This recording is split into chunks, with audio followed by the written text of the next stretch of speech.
While you were sleeping off your New Year's hangover, Trump was securing his re-election as president. Now stop, before you get angry, before you agree, before you comment. No, not at the ballot box, not with votes, not with speeches, but in the only place that truly decides power long before elections do, the money. Because while most people were celebrating, sleeping, or arguing online, markets were already making a decision. And that decision wasn't emotional, it wasn't ideological, it was strategic. At first, this story looked bad, really bad. A political shock, a destabilized country, a global headline that screams uncertainty. That's the part everyone sees. What almost no one sees is what happens right after the shock, when fear fades and capital starts looking for advantage. That's where this stops being politics and starts being business. And once I followed the money, one thing became clear. This moment didn't weaken American power, it reinforced it. Here's the uncomfortable truth about global markets. They don't reward morality. They don't reward intentions. They reward positioning. So instead of asking whether this was good or bad politically, I asked a different question. Who becomes more valuable to the global system after this? And every trail pointed in the same direction. The first place I looked wasn't social media. It wasn't cable news. It was energy. Because Venezuela is not just a political symbol, it's an oil country. And oil doesn't care about narratives. Oil cares about control, stability, and contracts. For years, Venezuelan oil has existed in a state of economic limbo. Sanctions, production collapse, unclear authority, high geopolitical risk. That combination is poison for long-term planning. Markets can handle volatility. What they can't handle is unpredictable control. So when control becomes uncertain inside a major oil producer, buyers don't wait. They move. They shift suppliers. They renegotiate contracts. They reduce exposure. And suddenly, stability becomes a premium product. That's where the United States gains quietly but decisively. Not by taking oil, not by occupying fields, but by becoming the safest alternative in the room. U.S. energy producers don't need chaos elsewhere to succeed, but chaos elsewhere makes them more attractive. And in markets, attraction is leverage. Then I looked at the dollar, because every major geopolitical shock triggers the same reflex. Fear doesn't hide in local currencies. Fear hides in liquidity, and global liquidity has one name, the U.S. dollar. When uncertainty spikes, capital does three things. It exits fragile systems. It seeks depth and safety. It concentrates. And concentration strengthens power. So while instability pushes money out of one region, the U.S. absorbs it, not because it's perfect, but because it's trusted. That trust translates into lower borrowing costs, stronger financial influence, greater geopolitical leverage. No campaign slogan can buy that. This is where the contrast becomes obvious. To the average person, this moment feels like loss. Loss of stability, loss of clarity, loss of control. But to large institutions, this moment feels like repricing. Risk is repriced. Assets are repriced. Influence is repriced. And repricing always creates winners, quietly, systematically, predictably. Another piece most people miss is sanctions. Sanctions are usually framed as punishment, but economically, they're leverage. They restrict access. They gate markets. They control reintegration. And the country that controls the gates controls the negotiation. When political conditions shift, sanctions don't disappear. They transform into bargaining tools, access for concessions, liquidity for alignment, markets for compliance. This is how economic power works in the modern world. You don't need to conquer territory. You need to control access. And the U.S. controls access to the global financial system. So when I said at the beginning that this looked bad at first, I meant it. Shocks are ugly. Volatility is uncomfortable. Uncertainty scares people, but consequences matter more than reactions, and the consequence here is simple.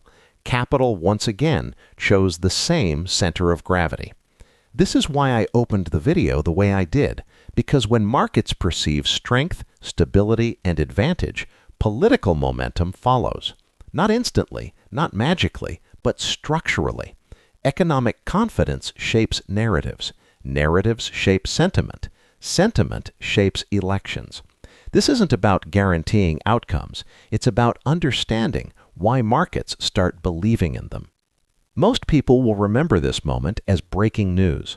Markets will remember it as a repositioning event, a moment when money recalibrated risk, a moment when power consolidated quietly, a moment when stability proved more valuable than outrage. And that's why this story isn't really about one man being captured. It's about who the global economy leans on when uncertainty hits. In the next part of this video, I'm going to break down exactly who wins and who loses, which industries benefit the most, and why moments like this keep reinforcing the same economic hierarchy again and again and again. Because once you understand how money reacts to power, you stop watching the news the same way forever. Oil. This is the core of everything. Let's be honest, this story is not about ideology. It's not even about leadership. It's about energy control.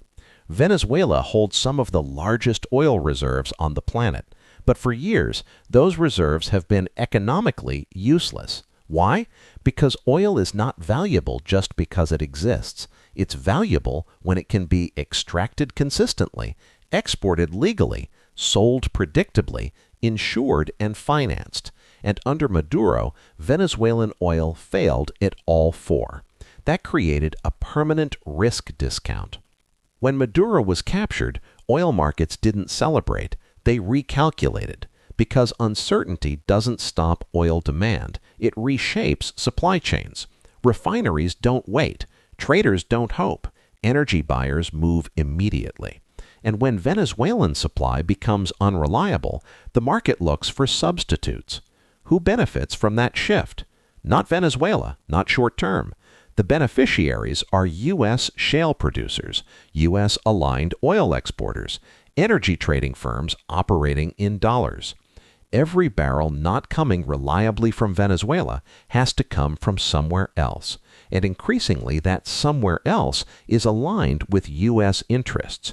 This is not conquest, it's substitution, and substitution is how markets transfer power quietly. Wall Street. Oil volatility creates opportunity.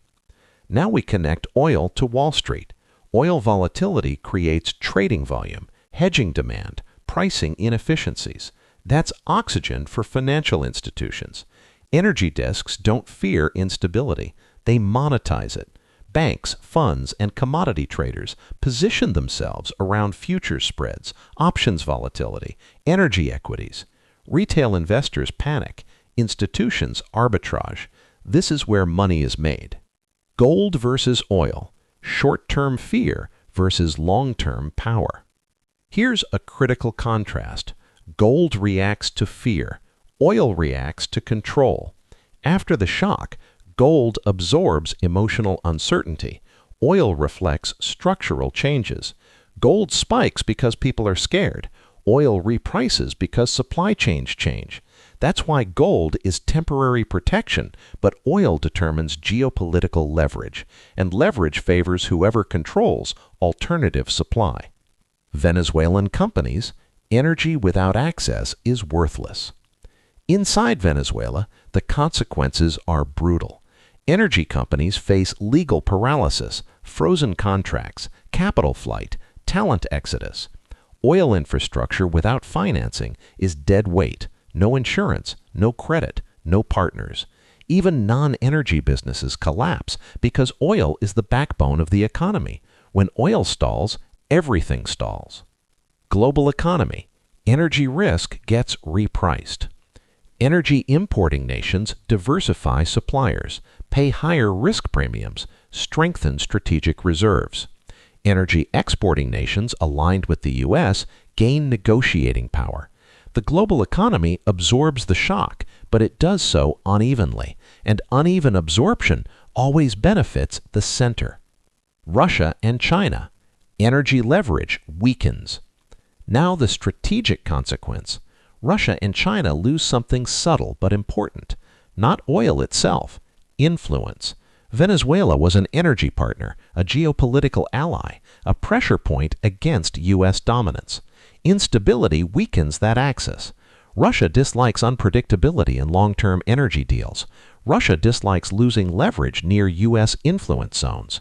Projects slow. Contracts get riskier. Strategic confidence erodes. Meanwhile, the U.S. doesn't need to replace them. It benefits simply by being the fallback system.